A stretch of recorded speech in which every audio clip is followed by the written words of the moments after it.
Libra, ito yung monthly reading mo, April 2026. Ano yung mga dapat malaman, paparating. Pero timeless reading din naman ito, gaya ng lahat ng readings ko kahit kailan makarating sa'yo. Sun, Moon, Rising, Venus, or Cross Watchers, Libra.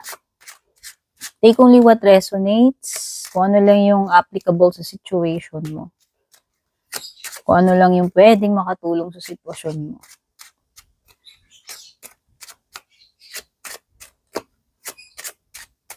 Comment nyo dyan sa baba kung taga saan kayo, matagal na ba kayo sa akin, or bago lang.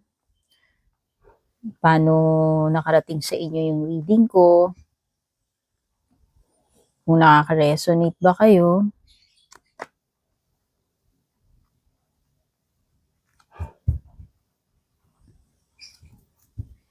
Meron ka ritong card 19, 13, 32, 18. No? Pwede nyo rin gamitin yung mga numbers na yan kung gusto niyo. Depende na lang sa inyo yan.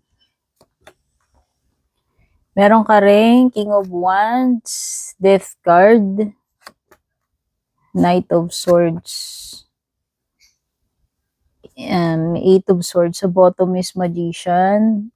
May mga signs na lumilitaw sa cards, pwedeng may kaugnayan yan. Pero kahit naman anong zodiac sign ninyo, as long as tumutugma sa inyo yung reading. So, si Death card, pwedeng si Scorpio yan.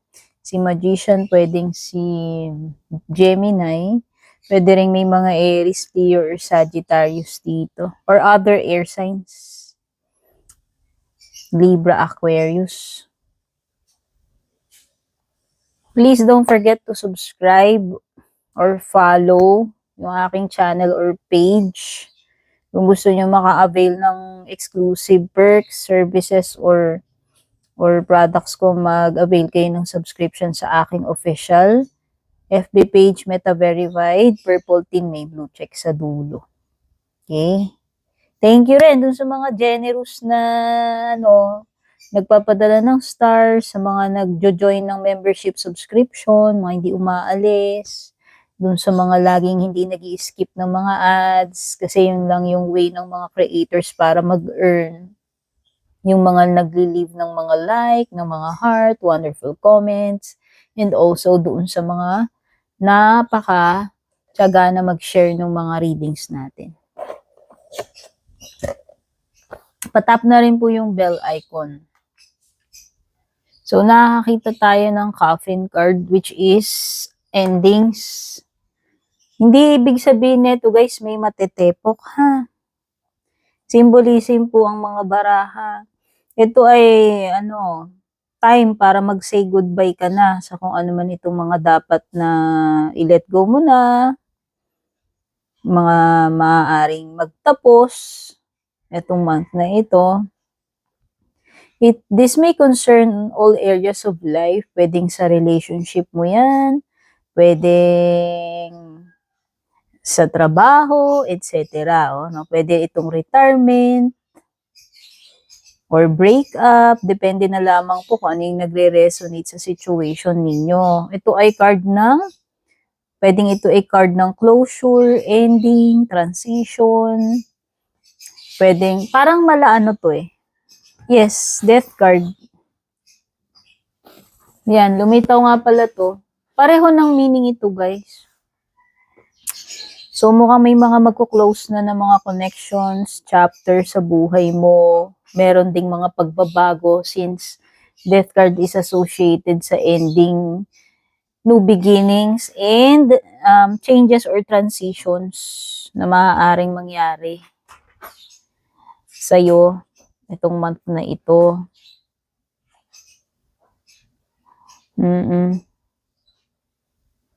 Pwedeng suddenly. No? Pwedeng suddenly mangyari to. Di mo inaasahang ending. No? Okay, ito yung siguro ito na yung ito na yung time para baguhin mo yung buhay mo. Kasi nga, magkakaroon ng ending whether you like it or not.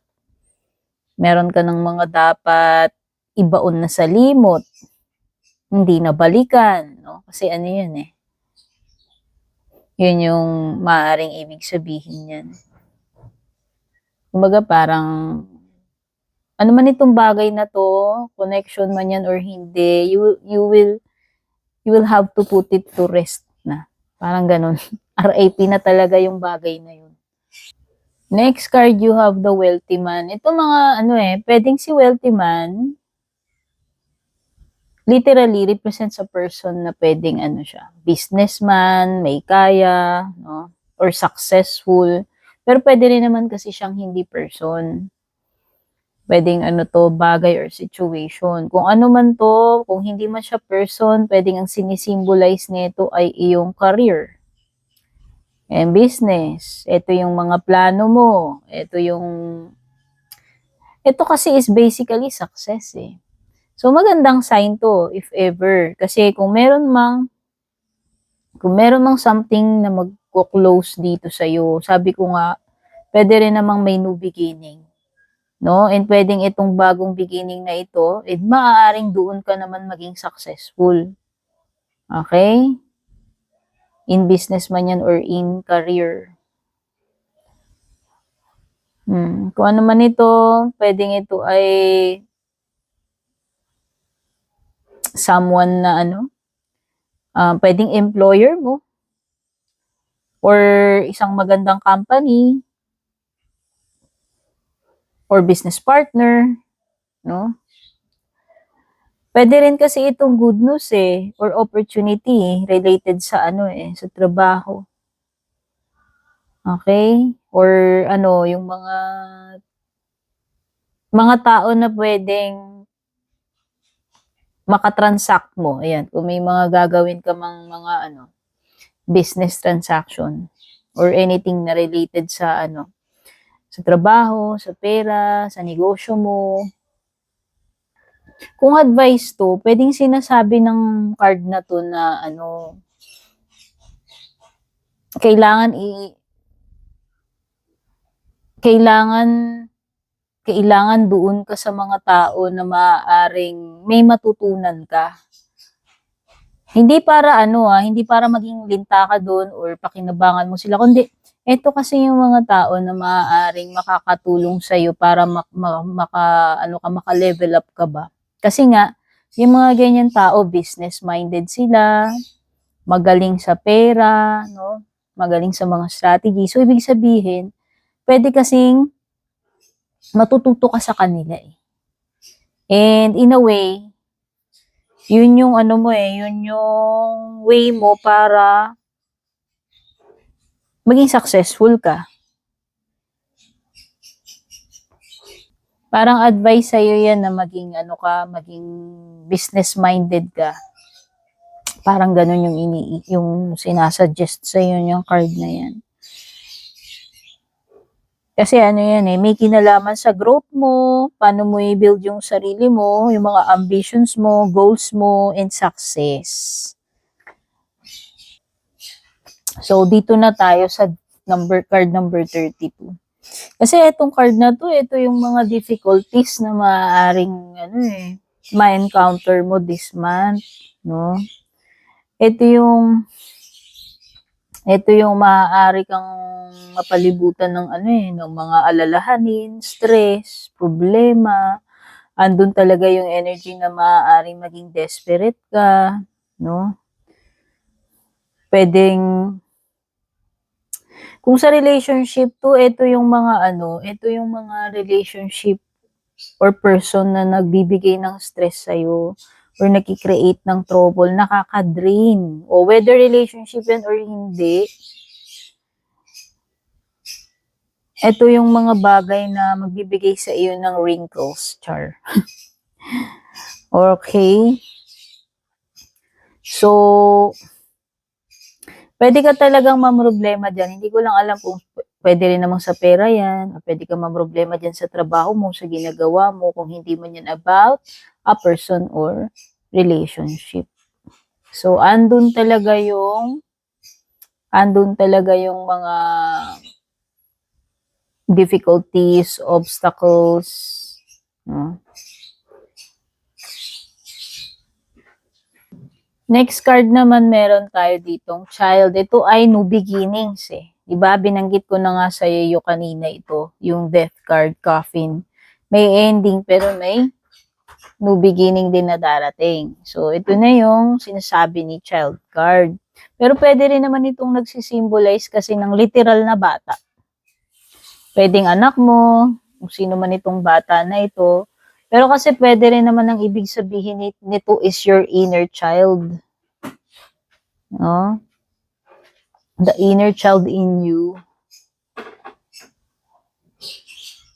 Pwedeng itong connection, pwedeng itong bagong project or opportunity, new job offer, new love.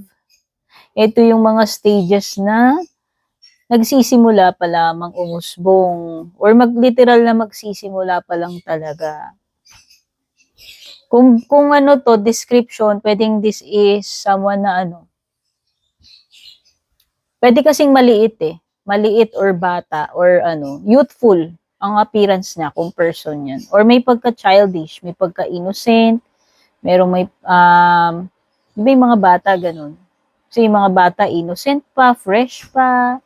Basta pwedeng person to, pero it could also mean anything na bago. Small, cherished, bago. Okay? Kaya lang, ang disadvantage di ba yung mga bata dahil masyado silang innocent, pwedeng madaling lokohin, di ba? Kasi yung mga bata, inosente pa lang, wala pang alam, pwedeng inexperienced, naive, innocent, no? Okay, so dito na tayo sa mga tarot cards mo.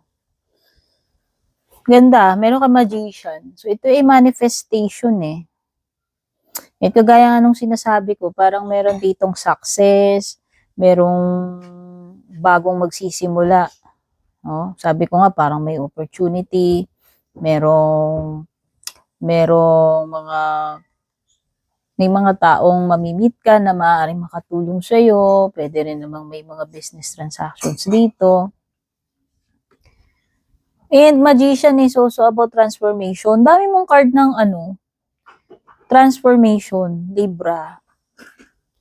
Oo. Siguro, meron may mga major cards ito by the way. Sa tingin ko, hindi ito something na, hindi ito maliit na bagay lang.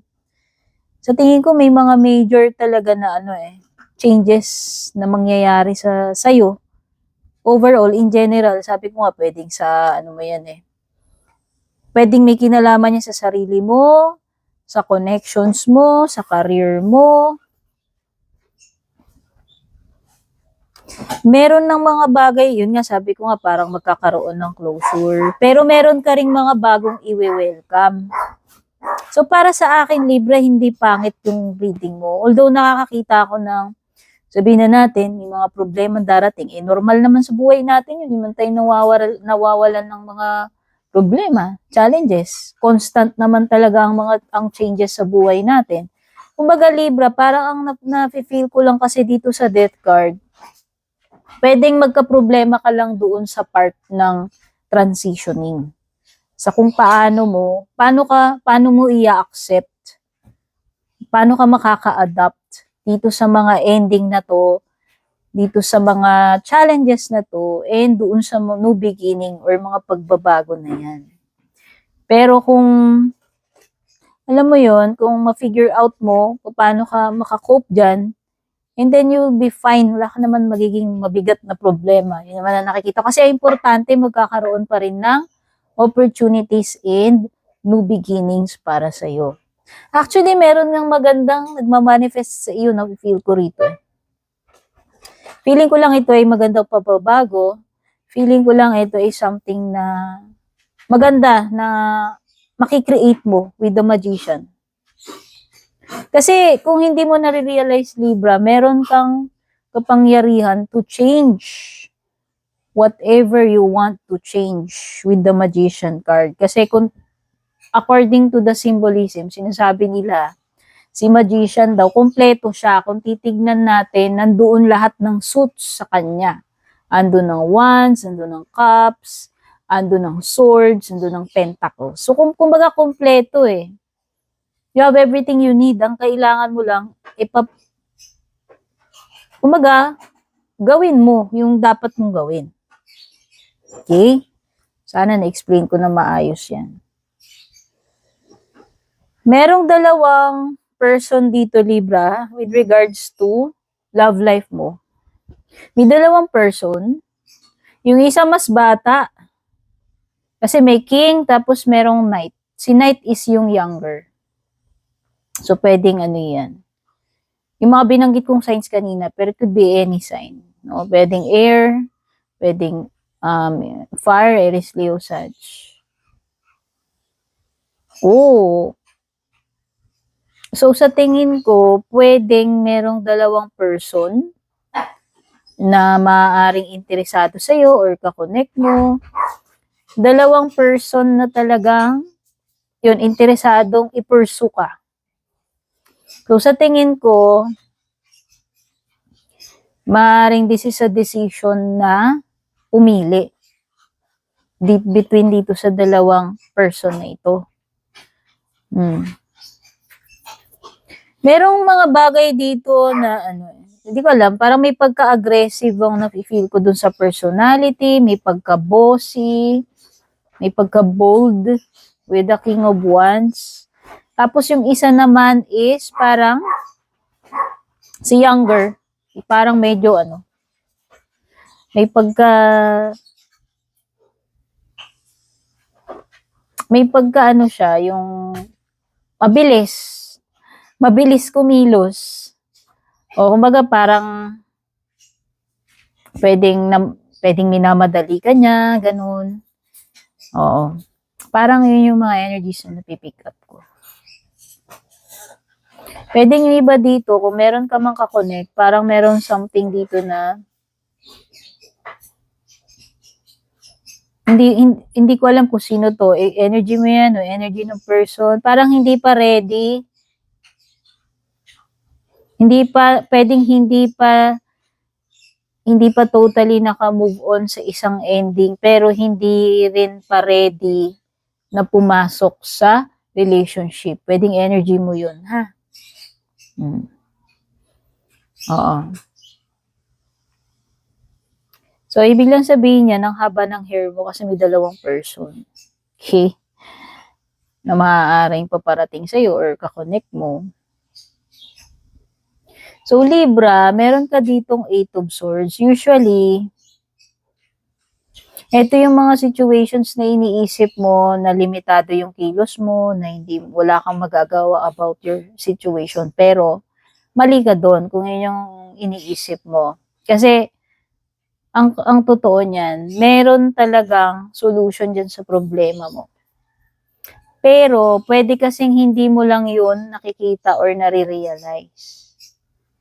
Kasi pwedeng maraming factors. Pwedeng isa yung takot kang mag-try ng mga bagay na hindi mo alam or hindi mo pa nasusubukan.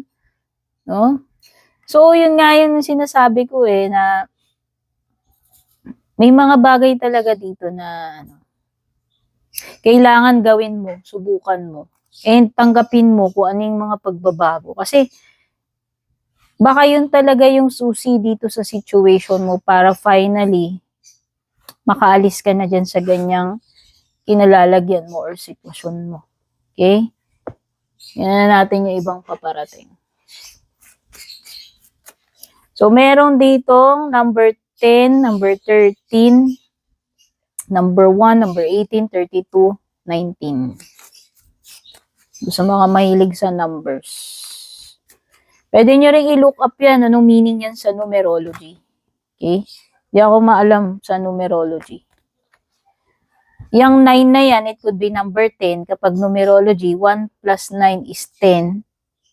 Pwedeng maging 10, pero pwede siyang ma-reduce to number 1. Kasi 1 plus 0 is 1. Parang ganun. Bahala na kayong mag-math-math niyan, magtingin ng numerology niyan. Barrel. Kakulangan to, Libra eh. Maybe nadidisappoint ka, or maybe iniisip mo lang yun, feeling mo lang na merong something kulang sa buhay mo, o literal talaga na merong kakapusan sa buhay mo.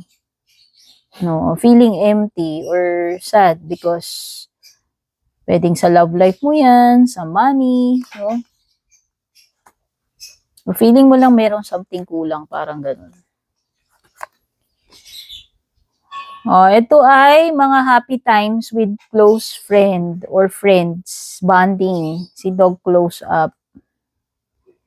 It could